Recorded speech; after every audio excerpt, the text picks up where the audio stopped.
Well, Amir, over here. Congratulations on the victory and welcome back after such a long layoff. So I'm just curious, what are the emotions now that you've returned after such a long layoff with this impressive victory? It feels good, feels extra good. You know, I expected the win.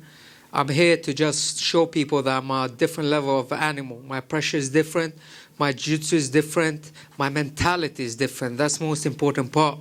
And this is just another step to the goal, you know, another step to the belt. And you mentioned, I think this is your second black belt that you submitted like this, and you said you're just different, like you said. So what is so different with your pressure and grappling that even these black belts are having trouble with you? Jiu-jitsu is watered down, man. Like how jiu-jitsu looks now is not the jiu-jitsu I remember it to be, you know. I got taught by Hans Ersson. It's my John Danaher back in Sweden, you know. I had a great coach, Professor X we call him. He's just a genius, and I'm blessed to have him there, teaching me this stuff since I was very young. And I've been proving this on a high level in jiu-jitsu.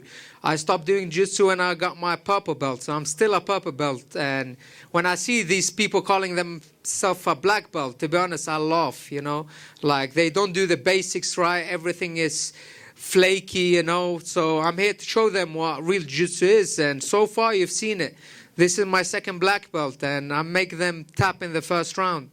And of course, your opponent, his brother, is the champion of this division. Did you view this as a way to kind of send a message knowing that he would be tuning in? Listen, I had a lot of street fights where they bring their older brother into the game, you know, and try to pick on me, you know, but let his older brother come. If he want to fight me, I know I take care of him too. I don't believe in his jiu-jitsu either. And then since your last win 15 or so months ago, the division has had an interim title, a couple other big title fights. Figueiredo may have gone up or back. So what do you make of the state of this division compared to when you left it? Right now it looks like Moreno is fighting Figueiredo if he comes down. Let them solve this, and I'm going to keep climbing the ranks. Like I said, David Vorak looks like he's free, back injury free. Abu Dhabi sounds great to me, you know. That's my people, you know. I'm the Lion of Iraq. I'm the only Iraqi in the UFC. So I'm looking forward to put on a show in front of my people. And outside of that, fighting on Abu Dhabi, are you just hoping to just stay active in general? Like, how many more fights do you want this year? If I can get 2 more fights, I'm ready to go. Like, I'm ready to go. If I keep finishing off like that, I can go every week, you know. That's not a problem for me. Did you have the inspiration beforehand to mess with Joe out there as for that whole little translator bit, or was that something you just kind of did on the spot? I always wanted to mess with Joe somehow. He's a comedian, you know. I'm a big fan of Joe's work, you know, everything he's done, you know. So for me, it's a dream come true having Joe next to me, you know, interviewing me. So I had to pull something out. And with you being gone and coming back, the last fights you've had have been in big arenas and big crowds. You kind of missed a lot of the Apex fights, but how did this crowd out here feel compared to some of the big arenas that you've recently fought at? Man, I felt home. I think I performed better. Like, you have 2 different types of athletes. Some people choke and some people perform. I'm here. The bigger the crowd, the bigger the event, I perform even better. So keep stacking me up on these cards. That's why I said Abu Dhabi. I would love that. I've been fighting in Abu Dhabi twice in Fight Island, and I loved it. So let's go again. And I guess last for me, I mean, what's the perfect number of fights that you want to get for a year? I mean, now that you've been gone for a bit, are you trying to get as many as you want, or you still want to play it smart and make sure that you have enough preparation for each fight? Nah, listen, man, I train every day. I'm not that type of guy that goes into camp, out of camp. I just train. So instead of sparring, let's spar inside here, you know, and here's easy. After I choke them out, it's finished, you know. In training, it's way harder. So I'm looking to stay active this year. I'm looking if I can get 2 more fights out, 1 in Abu Dhabi, and I heard they're going to Sweden too in November. So let's go. That's my home base too. So I want to fight as much as possible this year, and next year, hopefully, another 4 fights.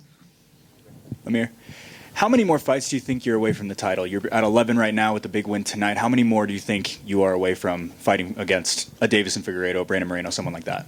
Personally, I think I'm like 3 fights away from the title. Then a lot of things can change. Like the Moreno, Figueiredo they have to deal with their beef. I don't know what Figueiredo is doing right now. I heard he's injured, but I think 3 fights away. You know, I'm looking to take on the top 10 names now, you know. That's what the people I'm looking to get.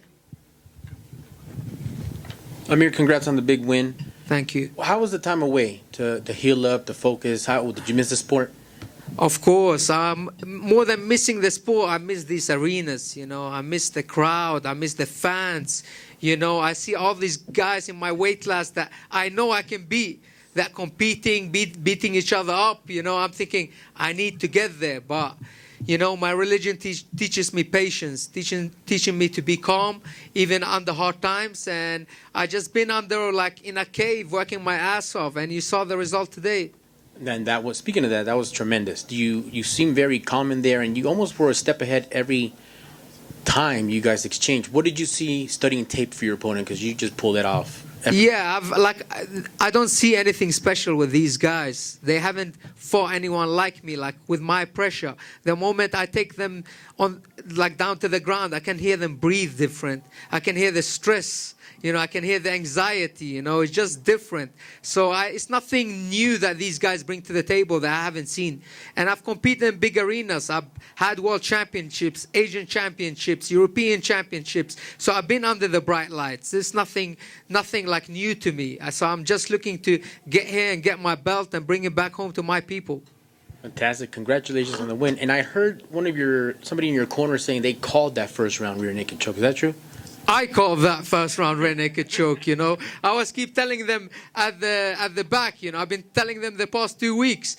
And we have footage of it, you know, too. Like, I've been saying, if I get on this guy's back, he's finished. There's no way these guys survive when I'm on their back, you know. So the moment I get on his back, got my hand around his neck, I knew it was going to be over. And to be honest, he tapped quite quick to me, you know. I was already 3 steps ahead.